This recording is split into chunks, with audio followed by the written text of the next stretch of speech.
Hi, Capricorn. I'm Lee, the High Priestess, and this can resonate in your past, present, or future. Okay, this also can synchronize the conversations, things that are going on around you. Thank you for the like. um, this is a brand new channel. This is not my old channel, so press like, subscribe, notification bell. With the notification bell, you can get my lives, and like you'll have to wait 12 hours. Okay.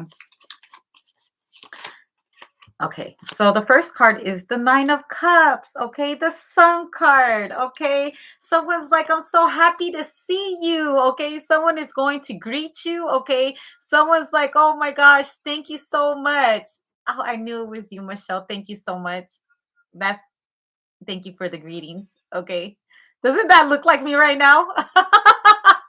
Doesn't it? Okay. And then that's you right there coming in a flash, like showing you, showing love. Look at you showing love. Yes. Okay. So I also feel like someone has a lot of hands here. Okay. So I feel like you could do many things at once. Okay. I feel like you're astral projecting too. I feel like you're learning a secret formula. Okay. I also feel like you're learning a lot about like secret knowledge. Okay. I feel like you're going to be receiving a lot of downloads. Okay. I feel like because I feel like you're going to catch the Holy Ghost or something like that. I also feel like you're going to see something that's out of this world that's going to happen in front of you. It's going to make you happy because I feel like whatever it is that you're synchronizing to or whatever that you're searching for, here comes the answers. There will be an answer. I also see that there's gold plaques behind someone's wall. There's the walls full of gold plaques. Okay. I feel like you're going to come into a time of your life where things are going to everything's going to be made out of gold. Okay, I feel like your dreams are coming true. Okay, or something that you work very hard for, you're finally going to see it happen. And I'm just getting this from the Sun card and the Nine of Cups. Okay, I feel like all your hard work is going to pay off. I see you very happy. I see a lot of people donating to you or seeking you out for some advice. Okay, I get the Tower card and the Prince of Swords. Okay. So I feel like someone is stalking you. Okay. Someone's been stalking you. Okay. Someone has tried to ruin what you have tried to build.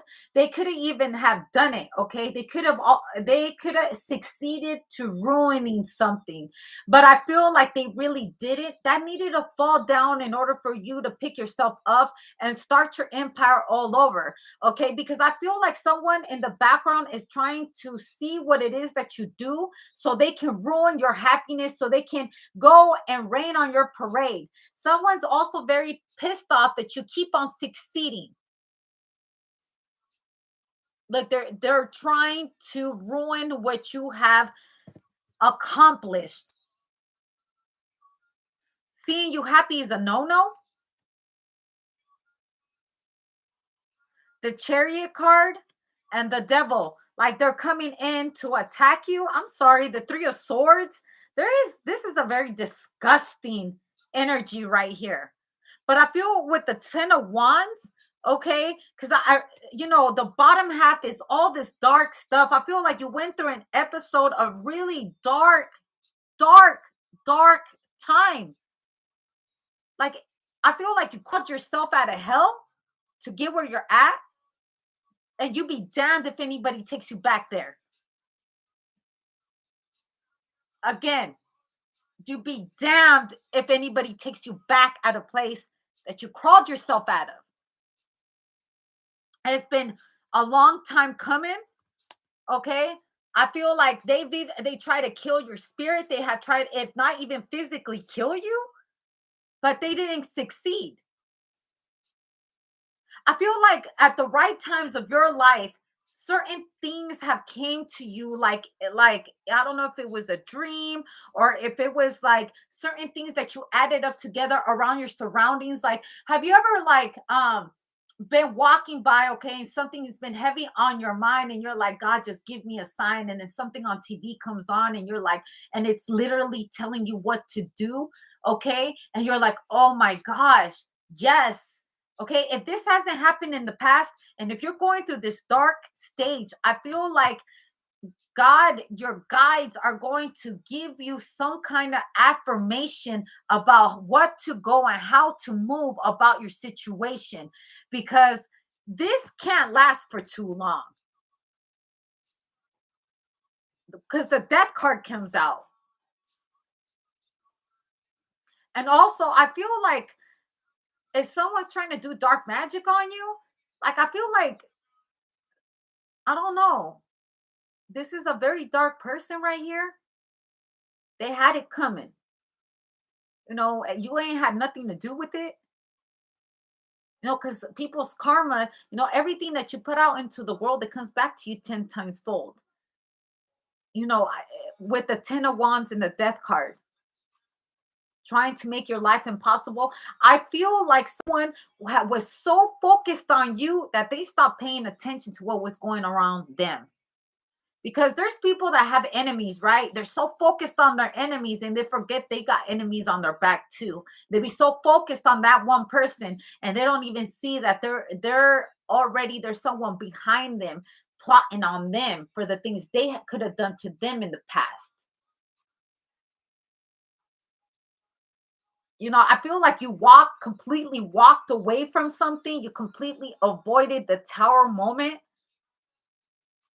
You may have thought that you were going through the worst times of your life. You have no idea what has been happening to this person behind your back. Why do you think they want to ruin your life? Why do you think they're so angry with you? They're angry with you because the moment you walked out of their life, the moment you turned your back on them, the moment you didn't want to be friends with them, moment you didn't want to have ties with them, then you no longer you wanted to unfamily them and you didn't want to deal with them. Everything started to fall down for them. Everything.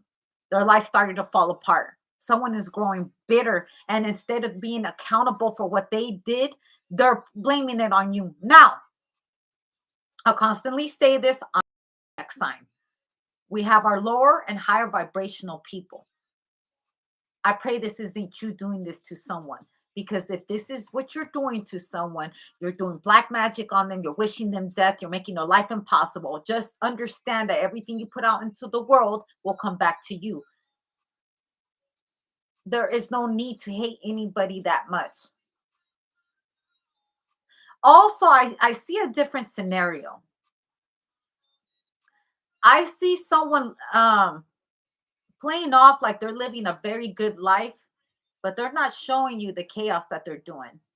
Okay, so you got to be very careful about what you see in other people thinking that they're living a good life out of whatever you could have left behind with them, because they're not showing the world the real issues that are going on behind closed doors. That's why they say to be very careful wishing to be someone else's mate, okay, or having a relationship like other couples, because you don't know what happens behind closed doors. You don't know. You don't get to see the nitty gritty. And to the world, they show that they're happy, but behind closed doors, there's a lot of dark things going on. There's a whole unhappy home. But then they show pictures of them with their family having a good life, but you will never know what really goes on behind closed doors.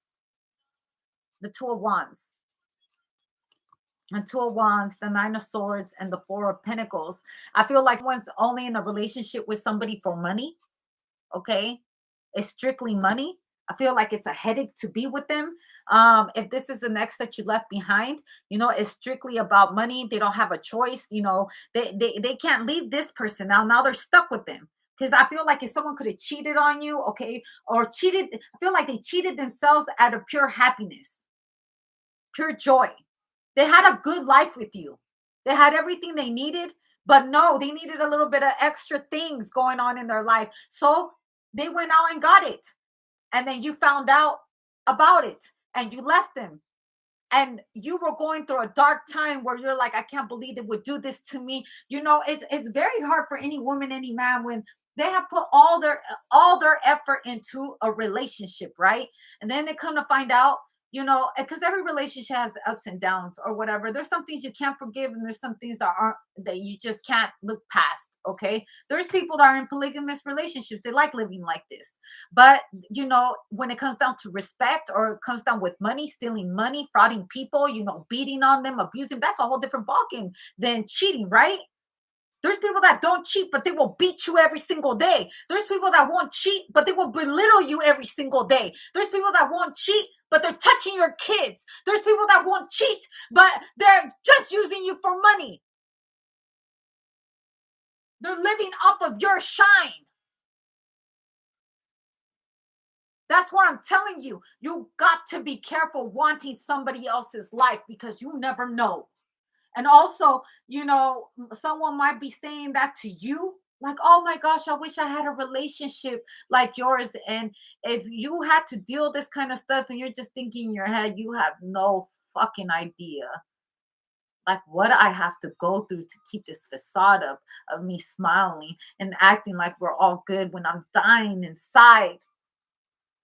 But I feel like the very two overall, I feel like you could be looking back at your past, and you're in a good place. You're like, oh my gosh, like I really overcame this person. I survived you. I survived you and your bullshit. I survived you with nothing to my name. I survived you. How dare you still come for me? But I'm going to pray for you because I know you coming for me just validates that you were never happy from the beginning. You weren't happy with me, and you're definitely not happy now. So the real problem here is you, or vice versa. Put it to where it applies. And if you survived hell and you crawled yourself out of it, I applaud you. It's hard for people don't understand what it takes to have that kind of strength. People don't understand what it takes to finally say, I'm not going to put up with you beating my ass no more. I'm not going to allow you to keep on using me for money. I'm not no punching bag. I'm not someone you could emotionally abuse. No, you won't be touching my kids. Getting up and leaving with nothing. With nothing, people wouldn't understand what it is to actually survive those kind of circumstances. While outside looking in, people think that it's all perfect. You got the cars, you got this, you got that, all material things. It ain't all about material wealth. Sometimes it's about emotional health, physical health, mental health. And all it took was some synchronicity, something a sign that day that you were walking and you were asking for a miracle or for something. God give me a sign what to do. And something on TV shows up and you took that chance and you ran with it. Whether you're a man or a woman, men get abused too. There is very abusive women out here. Very abusive, very victim type of mentality that they say, oh, me, me, me, me. It's all about them. It's never about you. You will live your life babysitting somebody for the rest of your life. You don't just have kids, you have a grown ass kid who depends on you. And if you try to leave them, they will try to kill themselves. They never want to see you with anybody. They don't want to see you move on, or you're going to find them in a ditch. That's emotional abuse. Blessings to you, my love. I pray, everyone has good days and everyone has bad days. But let me tell you something. It's better than having bad years. Because when you're with someone that you got to fake the happiness with, you start to see your face change. You start to grow old. You start to feel old, out of energy. You stop caring about how you look. You stop, taking care of yourself. You can tell. You can tell. And you know what? Sometimes all that money ain't even fucking worth it. It's not even worth it. That title is not even fucking worth it. You know? But also, on a positive note, I also feel like there's a couple here that has been through hell and back. Okay. They've gone through ups and downs together. Okay. And I feel like someone's asking you, what's the recipe to your guys' happy home? And you respond to someone, taking it day by day and forgiving, because being in a relationship is about forgiving a lot. Now, some days I don't like them, but I love them enough to forgive them. And it took a long time for us, there has been good years and there has been bad years. And let me tell you, sometimes you just want to run. But the recipe to this is to love them every single day, in different ways. And because sometimes we get used to being in a relationship with someone that we forget that we have a partner there. They're not just there for sex. No, when we forget, why we actually got with someone, and we forget our vows, and we forget, what made us fall in love with them in the first place, we start to lose interest in our partner because we stop giving effort. And it takes two people to do that, not just one. I applaud you if you've been through hell, heaven, and earth together, because people don't understand that in relationships. All people see is the family pictures. They're not there to see those moments you were crying through sickness and health till death do us part. They wasn't there for all of that. And those are the most important times that you need to show your partner, that I'm there with you through sickness and health till death do us part. You know, there's some people that really take marriage serious, and there's some people who think it's a fucking joke. Anyways, I'm gonna leave it there, and I hope that this somehow helps somebody. And thank you for your time. Bye, Michelle. I'm wishing you love, joy, and happiness.